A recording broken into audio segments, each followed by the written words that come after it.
Item ಯಾವುದೇ ಇರಲಿ try ಮಾಡಿ ಆಚಿ ಚಿಕನ್ ಮಸಾಲಾ. ಆಚಿ ಚಿಕನ್ ಮಸಾಲಾ ನೋಡಿ, 100 ದಿನಗಳ ಕಾಲ ನಡೆಯುತ್ತಾ ಅಮೆರಿಕ, ಇರಾನ್, ಇಸ್ರೇಲ್ ಯುದ್ಧ ಅನ್ನುವಂತ ಪ್ರಶ್ನೆ ಹುಟ್ಕೊಳ್ತಾ ಇದೆ. ಭಾರಿ ಪ್ರಮಾಣದ ಸೈನಿಕರ ರವಾನೆಗೆ ಅಮೆರಿಕ ಸೆಂಟ್ರಲ್ ಕಮಾಂಡ್ ಸೂಚನೆ ಕೊಟ್ಟಿದೆ ಅಂತ ಗೊತ್ತಾಗ್ತಾ ಇದೆ. ಮಧ್ಯಪ್ರಾಚ್ಯಕ್ಕೆ ರವಾನೆಯಾಗಲಿದೆ ಭಾರಿ ಪ್ರಮಾಣದ ಅಮೆರಿಕ ಸೇನೆ. ಸೈನಿಕರ ಜೊತೆಯಲ್ಲೇ ಯುದ್ಧ ನೌಕೆ ಮತ್ತು ಯುದ್ಧ ವಿಮಾನಗಳ ರವಾನೆ ಸಾಧ್ಯತೆ ಇದೆ.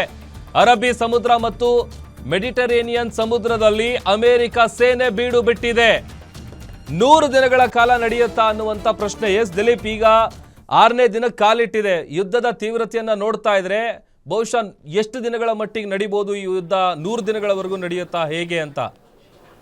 ಪ್ರಭು, ಈಗಾಗಲೇ ಏನೊಂದು ಅರೇಬಿಯನ್ ಸಮುದ್ರದಲ್ಲಿ ಅಮೆರಿಕದ ಒಂದು ಯುದ್ಧ ನೌಕೆ USS ಗೆರಾಲ್ಡ್ ಫೋರ್ಡ್ ಈಗಾಗಲೇ ಸಿದ್ಧವಾಗಿದೆ.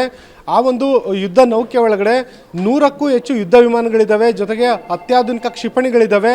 ಜೊತೆಗೆ ಆ ಒಂದು ಯುದ್ಧ ನೌಕೆಯನ್ನು ರಕ್ಷಣೆ ಮಾಡೋದಕ್ಕೆ ಕೂಡ ಒಂದು ವಾಯು ರಕ್ಷಣಾ ವ್ಯವಸ್ಥೆ ಇದೆ. ಇದೊಂದು ರೀತಿ 5,000 ಜನರನ್ನು ಒಳಗೊಂಡಿರುವ ಚಲಿಸುವಂತಹ ಒಂದು ಆರ್ಮಿ ಅದು ಈಗಾಗಲೇ ಅರಬ್ಬಿ ಸಮುದ್ರದಲ್ಲಿ ಸ್ಥಿತವಾಗಿದೆ. ಏನು ಒಮಾನ್ನ ಕಡಲ ತೀರದಲ್ಲಿದೆ. ಈ ಒಂದು ಒಮಾನ್ನ ಕಡಲ ತೀರದಲ್ಲಿ ಇದ್ದುಕೊಂಡೇ ಇಸ್ರೇಲ್ ಮೇಲೆ, ಇರಾನ್ ಮೇಲೆ ನಿರಂತರವಾದ ದಾಳಿಯನ್ನು ನಡೆಸ್ತಾ ಇದೆ. ಮತ್ತೊಂದು ಕಡೆ ಇಸ್ರೇಲ್ ದೇಶ ಏನಿದೆ ಅದರ ಪಕ್ಕದಲ್ಲಿರುವಂಥ ಮೆಡಿಟರೇನಿಯನ್ ಸಮುದ್ರದಲ್ಲೂ ಕೂಡ ಅಮೆರಿಕದ ಒಂದು ಯುದ್ಧ ನೌಕೆ ಇದೆ, USS ಅಬ್ರಾಮ್ ಲಿಂಕನ್ ಅಂತ ಹೇಳ್ಬಿಟ್ಟು. ಆ ಒಂದು ಯುದ್ಧ ನೌಕೆಯಲ್ಲೂ ಕೂಡ USS ಗೆರಾಲ್ಡ್ ಫೋರ್ಡ್ ರೀತಿಯಲ್ಲೇನೆ ಭಾರಿ ಪ್ರಮಾಣದ ಒಂದು ಶಸ್ತ್ರಾಸ್ತ್ರಗಳಿದ್ದಾವೆ, ಯುದ್ಧ ನೌಕೆಗಳಿದ್ದಾವೆ. ಆ 2 ಯುದ್ಧ ನೌಕೆಗಳು ದಾಳಿ ನಡೆಸ್ತಾ ಇದ್ರೂ ಕೂಡ ಇರಾನ್ ಮೇಲೆ ಒಂದು ಸೂಕ್ತವಾದ ಪ್ರತಿದಾಳಿ ನಡೆಸೋಕ್ಕೆ ಸಾಧ್ಯ ಆಗ್ತಿಲ್ಲ. ಜೊತೆಗೆ ಇರಾನ್ನ ಕ್ಷಿಪಣಿಗಳಿಗೆ ತಕ್ಕ ಉತ್ತರ ಕೊಡೋಕ್ಕೆ ಸಾಧ್ಯ ಆಗ್ತಿಲ್ಲ.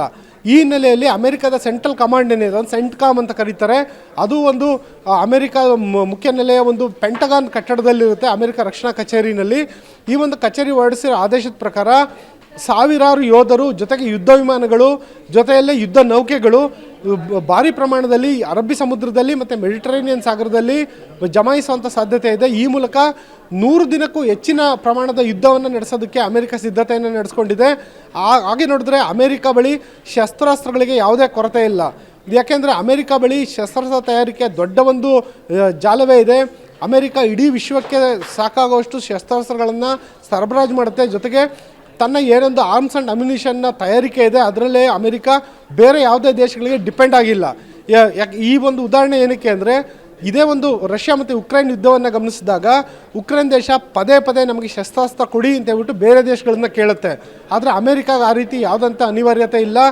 ಅಮೆರಿಕಾದಲ್ಲೇ ದೊಡ್ಡ ಪ್ರಮಾಣದ ಒಂದು ಆರ್ಮ್ಸ್ ಆ್ಯಂಡ್ ಅಮ್ಯುನಿಷನ್ ಫ್ಯಾಕ್ಟ್ರಿಗಳಿರೋದ್ರಿಂದಾಗಿ ಭಾರಿ ಪ್ರಮಾಣದ, ಅಂದರೆ ವರ್ಷಗಟ್ಟಲೆ ಯುದ್ಧ ಎಳೆದ್ರೂ ಕೂಡ ಅದನ್ನು ನಿಭಾಯಿಸಬಲ್ಲ ಶಕ್ತಿ ಇದೆ.